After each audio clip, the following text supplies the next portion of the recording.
श्री कृष्ण अर्जुन को बताते हैं कि ज्ञान प्राप्त करने का एकमात्र उपाय और साधन श्रद्धा भाव की उपस्थिति होना है। यही श्रद्धा भाव जिस मनुष्य में भी है वो ज्ञान अवश्य प्राप्त कर लेता है। अर्जुन श्री कृष्ण से पूछते हैं, हे मधुसूदन, तुम कहते हो कि सर्वव्यापी परमात्मा की शरण में आओ, परंतु उस परमात्मा का स्वरूप क्या है? मुझे अपना वो स्वरूप बताओ जिसकी पूजा की जाए, क्योंकि संसार में भिन्न भिन्न लोग भिन्न भिन्न देवताओं की पूजा करते हैं। क्या वो पाप है? तब श्री कृष्ण कहते हैं, नहीं अर्जुन, किसी भी प्रकार की पूजा कभी भी पाप नहीं होती, और जो प्राणी भिन्न भिन्न देवताओं की पूजा करते हैं वास्तव में वो भी मेरी ही पूजा करते हैं, क्योंकि इस विश्व के कण कण में मैं ही समाया हुआ हूँ। ज्ञानी जन अपने ज्ञान चक्षुओं से मुझे हर जगह हर प्राणी के अंदर देख सकते हैं। एक विद्वान ब्राह्मण में भी मैं हूँ, तो एक चांडाल के अंदर भी मैं ही हूँ। गौ में भी मैं हूँ, तो एक कुत्ते में भी मैं ही हूँ। हाथी में भी मैं हूँ, तो चींटी में भी मैं ही हूँ।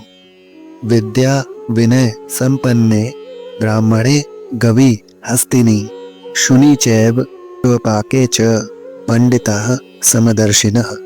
हे पार्थ, इसीलिए अपनी अपनी श्रद्धा के अनुसार प्राणी जिस जिस रूप में भी मेरी पूजा करते हैं वो पूजा मुझे ही प्राप्त होती है। इसलिए जो जो सकामी पुरुष जिस जिस देवता के स्वरूप को श्रद्धा से पूजना चाहते हैं, मैं उस भक्त की उस देवता के प्रति श्रद्धा को स्थिर कर देता हूँ। यो यो याम याम तनु भक्तः श्रद्धार्चित निष्ठति तस्य तस्या चलाम श्रद्धाम तामेव विदिधाम्यहम्। इस प्रकार बहुत से जन्मों के पश्चात उसे जब ये ज्ञान हो जाता है कि इस सारी सृष्टि में मुझ वासुदेव के सिवाय और कुछ नहीं है, तो ऐसा ज्ञानी महात्मा अंततः मुझे ही प्राप्त होता है। परंतु हे अर्जुन, ऐसा महात्मा अति दुर्लभ है। तब अर्जुन श्री कृष्ण से कहते हैं, परंतु हे केशव, प्राणी तुम्हें छोड़कर भिन्न भिन्न देवताओं की पूजा ही क्यों करते हैं? तब श्री कृष्ण कहते हैं, हे अर्जुन, मैंने तुम्हें पहले ही बताया है कि इस त्रिगुणात्मक सृष्टि में प्राणी के कर्म, उनकी वृत्ति, उनकी श्रद्धा भी त्रिगुणात्मक होती है। इसीलिए अपनी अपनी श्रद्धा के अनुसार सत्व गुण वाले देवताओं को पूजते हैं, रजोगुण वाले यक्ष गंधर्व आदि की पूजा करते हैं, और तमोगुण वाले प्राणी भूत प्रेतों को पूजते हैं। यजन्ते सात्विका देवान यच रक्षांसि राजसा प्रेतान भूतगणा सचामे सजन्ते तामसा जना। हे अर्जुन, देवताओं को पूजने वाले देवताओं को प्राप्त होते हैं और मृत्यु के उपरांत कुछ काल तक स्वर्गलोक में निवास करते हैं। पितरों को पूजने वाले पितरों को प्राप्त होते हैं और पितृलोक में जाते हैं, और भूत प्रेतों को पूजने वाले भूतों को प्राप्त होते हैं और नए जन्म में उन्हें भूत प्रेतों की योनि मिलती है।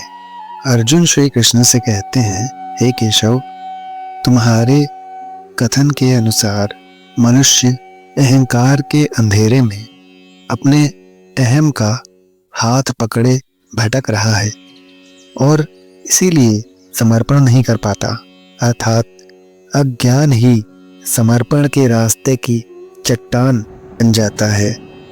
तो अज्ञान के अंधकार को दूर करने और ज्ञान प्राप्त करने का सरल साधन बताओ। तब श्री कृष्ण अर्जुन को बताते हैं, केवल और केवल श्रद्धा। हे अर्जुन, ज्ञान प्राप्त करने का मूल साधन केवल और केवल श्रद्धा है। श्रद्धा के बीज से ही विश्वास का अंकुर फूटता है और आस्था का पौधा लहलहाने लगता है। फिर इसी पौधे पर ज्ञान के फूल खिलते हैं। श्रद्धावान लभते ज्ञानम तत्पराः तयतेन्द्रियः ज्ञानम लब्ध्वा पराम शांतिम अचरेण अधिगच्छति।